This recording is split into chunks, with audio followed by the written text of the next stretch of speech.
আসসালামু আলাইকুম, সবাই কেমন আছেন? আমি ভালো আছি। তো রত্নাস কিচেন লাইফস্টাইলে আপনাদের সবাইকে স্বাগতম। পুরো ভিডিওটা দেখার অনুরোধ রইল। তো আজকে আমি হাঁসের রেসিপি করব। হাঁসটা আমি পরিষ্কার করে নিয়েছি, একটা ময়লাও নেই শরীরে। তো আমি এখন হাঁসটা কেটে নিব। এদিকে আমি ব্লেন্ডার করে রেখেছি পেঁয়াজ, গরম মশলা, লং, এলাচ, লবঙ্গ, আদা, রসুন, জিরা। হ্যাঁ, তো আমি এগুলোর সঙ্গে হলুদ গুঁড়ো, মরিচের গুঁড়ো, লবণ সব মিশিয়ে নিয়েছি, পেস্ট করে নিয়েছি। তো আমি এখন 2টা তেজপাতা দিয়ে দিলাম। কিছুক্ষণ আমি ভেজে নিব। অনবরত নাড়তে থাকতে হবে যেন নিচে লেগে না যায়। ভালো করে ভেজে নিব আমি, যাতে মশলার কোনো কাঁচা গন্ধ না থাকে। আপনারা খেয়াল রাখবেন যে মশলাটা যদি কাঁচা থাকে তাহলে কিন্তু তরকারির স্বাদটা ভালো করে না, গন্ধ হয়। তো দেখতেই পারছেন আমার কিন্তু মশলা কষানো হয়ে গেছে। আমি এখানে হাঁসের মাংসগুলো দিয়ে দিব। সবাই প্লিজ পুরো ভিডিওটা দেখবেন, নতুন হলে চ্যানেলটা সাবস্ক্রাইব করবেন। তো আমি হাঁসের মাংসটা নেড়ে দিব, মশলাগুলোর সঙ্গে এপিট ওপিট করে মিশিয়ে নেব ভালো করে। মাংসটা ভালো করে একটু মশলাটার সঙ্গে ভেজে নিব। দেখতে পারতেছেন আমি কিন্তু কোনো পানি এখনও দেইনি, মশলাটার সঙ্গেই আমি এপিট ওপিট করে ভেজে নিচ্ছি। তো হাঁসের মাংস কিন্তু যত ভেজে নেবেন, যত কষাবেন, মাংস কিন্তু তত স্বাদ। তো আমি এখন অল্প একটু পানি দিয়ে দিলাম, পানি দিয়ে কষিয়ে নেব ভালো করে। নেড়ে দিচ্ছি আমি ভালো করে। দেখতেই পারতেছেন হাঁসের মাংস আমার বাসায় সবার পছন্দ। দেখছেন কতটা সুন্দর কালার চলে আসছে। হাঁসের মাংসের একটু ঝাল ঝাল হলে বেশি ভালো লাগে। তো আমি ঢাকা দিয়ে দিলাম, এখন ঢাকনা উঠিয়ে নিলাম। দেখতে পাচ্ছেন চারপাশে কিন্তু তেল ছড়িয়ে গেছে। আমি ভালো করে নেড়ে দিব যাতে নিচে লেগে না যায়, কারণ আমি বেশি পানি দিইনি, অল্প পানি দিয়ে শুধু কষিয়ে নিচ্ছি। আবারও বলছি আপনাদের, হাঁসের মাংসটা কিন্তু ভালো করে কষিয়ে নেবেন, তাহলে কোনো গন্ধ কোনো রকম থাকবে না।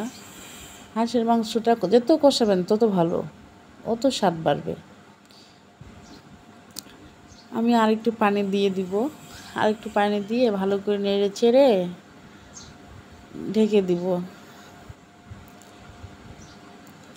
দেখতে পাচ্ছেন আমি কিন্তু ঢাকে দিয়ে দিলাম। তো এখন কিছুক্ষণ এভাবে জাল দিব, করার পর আবার আমি ঢাকনা উঠিয়ে নেড়ে দিব। দেখছেন কতটা তেল উপর দিয়ে চলে আসছে। আসলে মোবাইলে ঠিক মতো বোঝা যাচ্ছে না, ফুটিয়ে তোলা যাচ্ছে না। তো দেখতে পাচ্ছেন কতটা সুন্দর কিন্তু কালার চলে আসছে। তাও হ্যাঁ, হাঁসের মাংস তেল ঝাল একটু লাগে, তেল হলে ভালো করে ভাজা যায় আর ঝাল ঝাল খেতে ভালো লাগে। তো অনেকে ঝাল নাও পছন্দ, তবুও চেষ্টা করবেন হাঁসের মাংস একটু ঝাল দেওয়ার জন্য, তাহলে হাঁসের মাংস স্বাদটা দ্বিগুণ হয়। আমি এখানে কষিয়ে নিচ্ছি বারবার, যাতে হাঁসের কোনো গন্ধ না থাকে।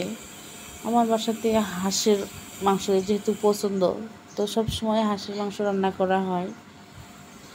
তো আমি যেভাবে রান্না করি ওভাবেই আজকে আপনাদের মাঝে আমি তুলে ধরেছি। তো আপনাদের কেমন লাগবে ভিডিওটা প্লিজ জানাবেন। তো এখানে আমি পানি দিয়ে দিলাম, এখন পানি দিয়ে ভালো করে নেড়ে চেড়ে ঢেকে দিব। সবাই সবার ভিডিও দেখব, পুরো ভিডিও দেখে লাইক কমেন্ট করব। দেখতে পাচ্ছেন আমার রান্নাটা কিন্তু প্রায় হয়ে আসছে। হ্যাঁ, পুরো চারপাশে তেল ছড়িয়ে গেছে। পুরো ভিডিও দেখে সাপোর্ট করব, একে অপরের পাশে থাকবো ইনশাল্লাহ। তো এখানে আমি বাসাতে স্পেশালভাবে মশলা বানিয়ে নিয়েছি 12টি মশলা দিয়ে। তো ওইটা আমি এখন উপর দিয়ে দিয়ে দিলাম, দিয়ে নেড়ে চেড়ে নিব। আর একটু নিয়ে হয়ে গেলে আমি ঢেকে দিব।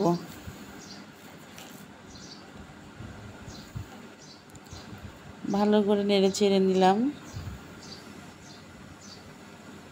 নেড়ে চেড়ে নেওয়া হয়ে গেছে আমার রান্না কিন্তু কমপ্লিট, দেখতে পারছেন।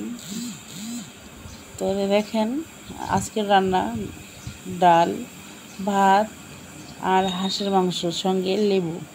আমার বাচ্চাদের আর কিছু লাগবে না, ডাল হাঁসের মাংস যদি হয় সঙ্গে লেবু, আর কোনো কিছুর প্রয়োজন পড়ে না। তো সবাইকে ধন্যবাদ পুরো ভিডিও দেখার জন্য। আসসালামু আলাইকুম।